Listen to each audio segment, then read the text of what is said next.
Things first is soil amendment, which I think would probably be the largest project involved. I did add some components like this field stone boulder retaining wall and some landscape lighting. That's all just stuff I think would be a down the line type of project. Fieldstone boulder wall would be great because it is economical and there's a lot of square footage to cover, but that's another story.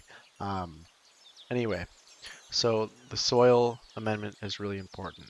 I think when I walked the property, there was 3 stumps that were over 2 feet in diameter, 12 stumps that were between 1 and 2 feet in diameter, and 16 plus less than 1 foot diameter stumps. Now you would need an excavator to remove all those stumps.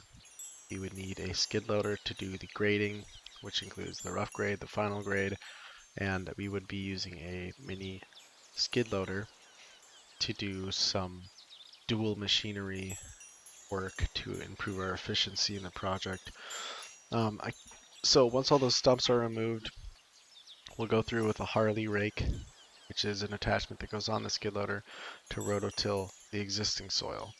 It's important that once we get all those wood chips out of there, get all the stumps out of there, we rototill that existing soil, get about 4 inches of that soil rototilled, and then we would bring in some regular topsoil to set the rough grade, and after that we would do a blended topsoil, which is 30% compost, 70% topsoil, and that's just a great topsoil for not only the trees, but for the grass. It ensures the germination and the soil quality is high.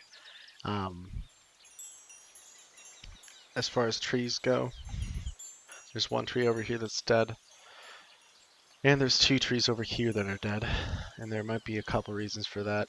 Um, the species selected may have not been the right um, selection.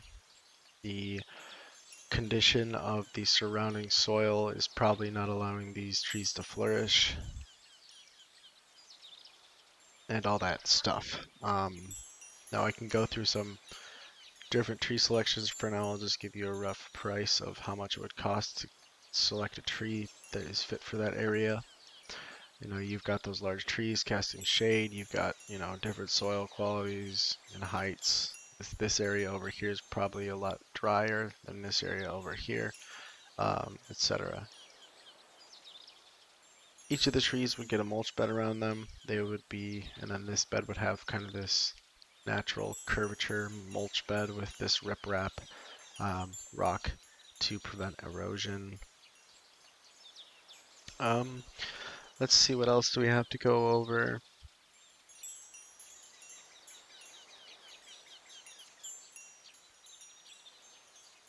Soil would be tested.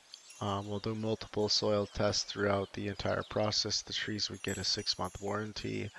Um, the drain is also really important. It's pretty clear that the grade goes slightly downwards towards the house.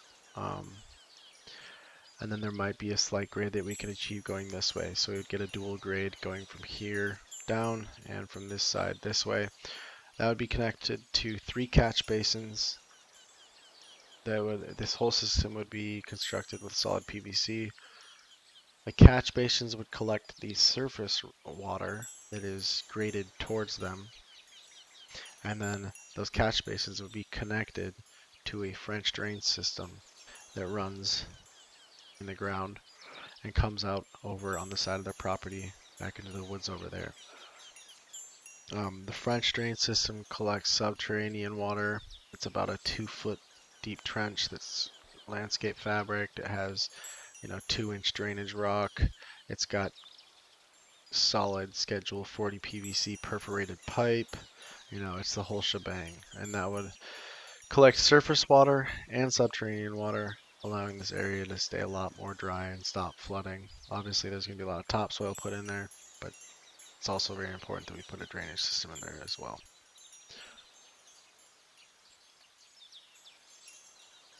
And I think that really just about covers everything.